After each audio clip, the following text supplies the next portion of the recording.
Ba de câteva zile a apărut un exchange cu un jucător între 90-95 overe, inițial nu am vrut să le fac ca mi s-a apărut scump, dar am zis pana la urma să mai încumet la el si le-am făcut. Dacă vreți să vedeți ce mi-a picat, dați si voi un like, un comentariu si un subscribe si activati clopotelul. Acum hai să vedeți ce mi-a picat.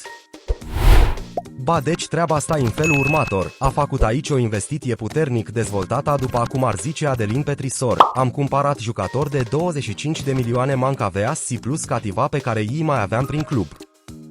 Deci avem asa 1,5 milion dia, Martinez 7 milioane, Bartra 2 milioane 700, Munia în 5 milioane 300 Simalen 7 milioane în total 23 de milioane 500 de mii, mancavas o galagie de bani, arunc cu milioanele zici ca se Gigi Becali. Asa bai punem aici pe fratiorii noștri si dăm exchange.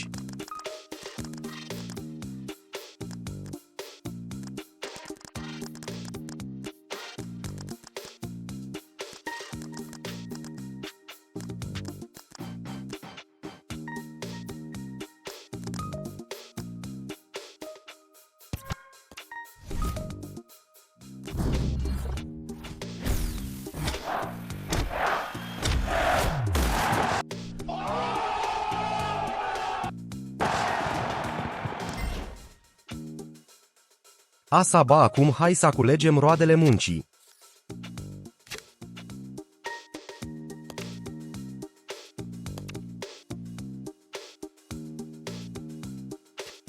Ba ca acum toți sunt milionari, hai să schimbăm si cate ceva la echipa ca să nu lasăm banii, asa să nu facă nimic, asa ca o să le cumpar pe son ca si striker si Salah pe dreapta. Gata Haaland ti-ai făcut treaba si Hagi era pus acolo provizoriu, asi în caz că le-ati văzut pe Zidane, dar le-am făcut stati Giana pe canal urmează videoclip cu Zidane. Ii si crestem aici pe baieti, le dam rank 3 mingale alea.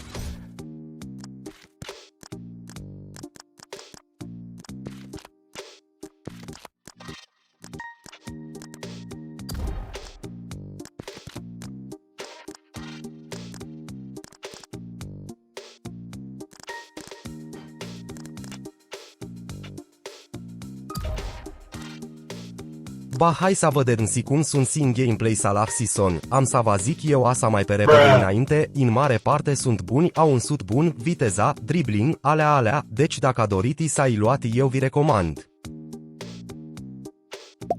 Da ba asta a fost si videoclipul dati si voi like subscribe activati clopotelul, stiti voi ale voastre, mese va pup.